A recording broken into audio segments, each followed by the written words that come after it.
तो fourth semester आज हम लोग पंचशील सिद्धांत और गुट निरपेक्षता के बारे में पढ़ेंगे। वास्तव में किसी भी देश की कोई विदेश नीति होती है, कोई ना कोई विदेश नीति जरूर होती है जो विकास के लिए अत्यंत आवश्यक होती है। किसी भी देश के विकास की विदेश जो लय होती है या विकास की जो गति होती है वो कहीं ना कहीं उसकी विदेश नीति पर भी निर्भर करती है। विदेश नीति के अंतर्गत कुछ ऐसे सिद्धांत आते हैं, ऐसे उद्देश्य आते हैं जिनसे किसी दूसरे राष्ट्र के साथ संपर्क को बढ़ावा दिया जा सकता है। और प्रत्येक देश की विदेश नीति में कुछ गुण तत्व और कुछ ऐसे प्रतिभाग भी होते हैं, कुछ मूल गुण भी होते हैं और जो कि अंतर्राष्ट्रीय बदलाव के साथ साथ बदलते भी रहते हैं। भारत की विदेशी नीति को ऐतिहासिक, सांस्कृतिक, भौगोलिक और आर्थिक घटकों ने आकार दिया है और हमारे प्रथम प्रधानमंत्री पंडित जवाहरलाल नेहरू इस बात को अच्छी तरह से जानते थे कि शांति व्यवस्था बनाए रखना किसी भी देश के विकास के लिए अत्यंत आवश्यक है। तो प्रधानमंत्री जी ने देश की विदेश नीति को एक निश्चित स्वरूप प्रदान किया और जैसा कि भारत की परंपरा रही है कि हम विश्व शांति वसुधैव कुटुंबकम को हमेशा ध्यान में रखते हैं, तो उसमें राष्ट्रीय हितों का ध्यान, विश्व शांति की प्राप्ति, निशस्त्रीकरण इत्यादि पर उन्होंने विदेश नीति का ढांचा खड़ा किया। पंचशील सिद्धांत, गुट निरपेक्षता, विरोध, अगर रंग भेद है तो उसका विरोध, साम्राज्यवाद विरोध, औपनिवेशिक विरोध, संयुक्त राष्ट्र संघ का सशक्तिकरण, इनके माध्यम से इन उद्देश्यों की प्राप्ति का लक्ष्य निर्धारित किया गया। विश्व शांति के जो पक्षकार पंडित जवाहरलाल नेहरू ने मानव जाति और विकास, इन दोनों के लिए सबसे आवश्यक क्या समझा? शांति। ठीक, इन्होंने जाना कि यदि किसी देश में शांति नहीं है और यदि वैश्विक स्तर पर शांति नहीं है तो हम किसी भी तरह विकास के मार्ग पर अग्रसर नहीं हो सकते हैं। विकास संबंधी कार्यक्रम अशांति और सुरक्षा की भावना के साथ पीछे हो जाएंगे।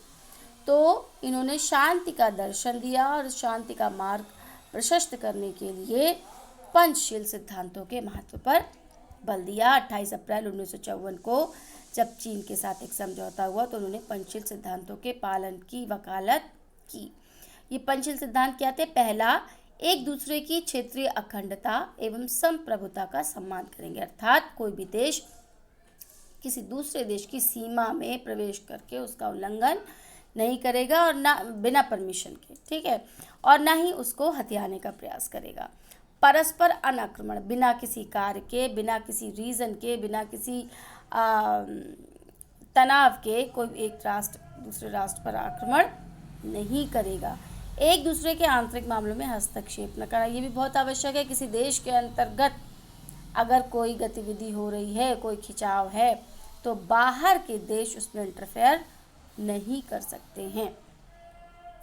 इसके साथ साथ समानता और पारस्परिक हित, अगर जो है किसी एक देश को किसी खास क्षेत्र में कोई विकासशील देश ही है, विशेष लाभ मिल रहा है, तो दूसरे विकासशील देश को भी वैसा ही प्रतिलाभ मिलना चाहिए और सभी देशों को पारस्परिक हित का ध्यान रखना चाहिए। वर्तमान समय में आप देख रहे हैं कि कोरोना जैसी बीमारी को लड़ने के लिए संपूर्ण विश्व एक साथ आकर खड़ा हो गया और सभी एक दूसरे की सहायता करने में अपना योगदान दे रहे हैं और जिसमें भारत किसी भी तरह से पीछे नहीं है, क्योंकि भारत सदैव ही वसुधैव कुटुंबकम और पारस्परिक सहायता के लिए खड़ा रहा है। तो नेक्स्ट है शांतिपूर्ण सहअस्तित्व पंचशील समझौता, पड़ोसी राष्ट्रों के साथ शांतिपूर्ण सहअस्तित्व के सिद्धांत, मतलब हमारे जो आसपास के पड़ोसी राष्ट्र हैं, अगर वो किसी भी तरह शांति का उल्लंघन नहीं करते हैं तो हम परस्पर शांति का प्रयास करेंगे, परंतु यदि वो अशांति का मार्ग अपनाएंगे तो हमें भी अशांति या हम कह सकते हैं उनको जवाब देना पड़ेगा। जबकि आप किसी एक पड़ोसी देश के संबंध में देखते हैं कि भारत बहुत समय तक सहनशीलता रखता है, लेकिन जब उससे अधिक सीमा बढ़ जाती है उसकी, तो उसको जवाब देना आवश्यक हो जाता है। फिर गुट निरपेक्षता किसे कहती है? गुट निरपेक्षता क्या है? गुट निरपेक्षता का मतलब है कि किसी गुटबाजी ना करना, सीधी सी बात है। गुट निरपेक्ष यानी कि गुटों में सम्मिलित ना होना। इसका मतलब ये नहीं है कि हम पृथक हैं, पर किसी दबाव के कारण हम किसी एक ग्रुप में, जैसे पहले दोनों विश्व युद्धों में हुआ था कि कई बार ना चाहते हुए भी विदेशों के दबाव के कारण, राष्ट्रों के दबाव के कारण किसी और तरफ से युद्ध लड़ना पड़े या जबरदस्ती युद्ध में जाना पड़े, तो इसमें गुटनिरपेक्षता कहते हैं अब किसी भी दबाव के आधार पर हम किसी देश का साथ नहीं देंगे। प्रत्येक राष्ट्र अपने विचारों को रखने में स्वतंत्र है। 1955 में अफ्रीका और एशिया में 29 देशों का जो सम्मेलन हुआ इंडोनेशिया में, उसमें शांति, उपनिवेशवाद से मुक्ति, सांस्कृतिक और आर्थिक तथा राजनीतिक कार्यों में सहयोग के साथ रहने के संकल्प लिए गए। और पहला जो सम्मेलन हुआ 1961 में हुआ, और शीत युद्ध अगर चल रहा हो तो उसके विकल्प के लिए स्वतंत्र विचार रखने वाले देशों को स्वयं अस्तित्व, मतलब अगर मान लीजिए कि हमारा मित्र देश लंका है, या हमारा क्या बोलते हैं दुश्मन देश पाकिस्तान है, तो यदि कोई अन्य देश जो कि हमारा मित्र है लेकिन पाकिस्तान का भी मित्र है, तो हम उसमें कोई आपत्ति नहीं जता सकते। उसी तरह कोई और देश भी हमारे किसी अन्य देश की मित्रता के साथ इंटरफेयर नहीं कर सकता। मतलब संपूर्ण अपने अपने देश अपने अपने स्तर पर अपनी विचारधारा रखने के लिए स्वतंत्र हैं। तो गुटनिरपेक्षता के लिए आप पढ़ लीजिएगा। गुटनिरपेक्षता का जनक जो है वो नेहरू, टीटो और नासिर अली को माना जाता है, और इन्हीं तीनों लोगों को निरपेक्षता आंदोलन का जनक भी माना जाता है।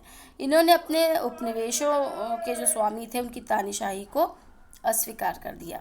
ठीक। और गुटनिरपेक्ष आंदोलन क्या है? साम्राज्यवाद का विरोधी।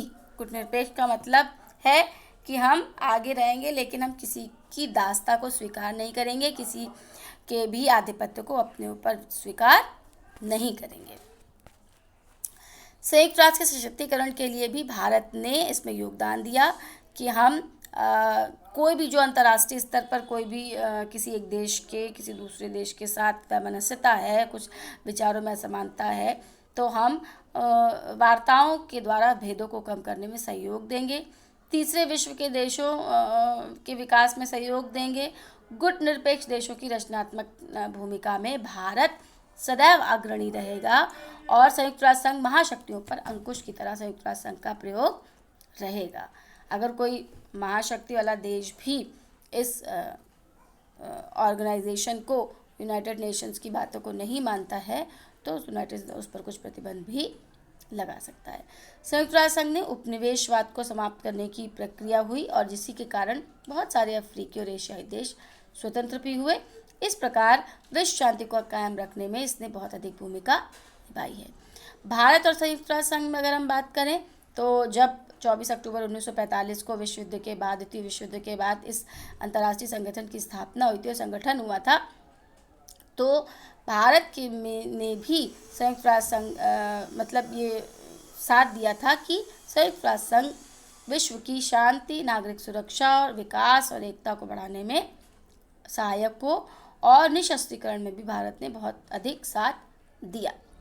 अब संयुक्त राष्ट्र संघ के शांति प्रयास में भारत का योगदान बहुत इतिहास लंबा है, क्योंकि अंतर्राष्ट्रीय स्तर पर भारत ने सदैव अपना योगदान दिया है, जिसकी अंतर्राष्ट्रीय स्तर पर सराहना भी समय समय पर होती रहती है। ठीक। अन्य देशों के साथ संघर्ष रोकने में, शांति कायम करने की भूमिका में भारत का विशेष नाम रहा है।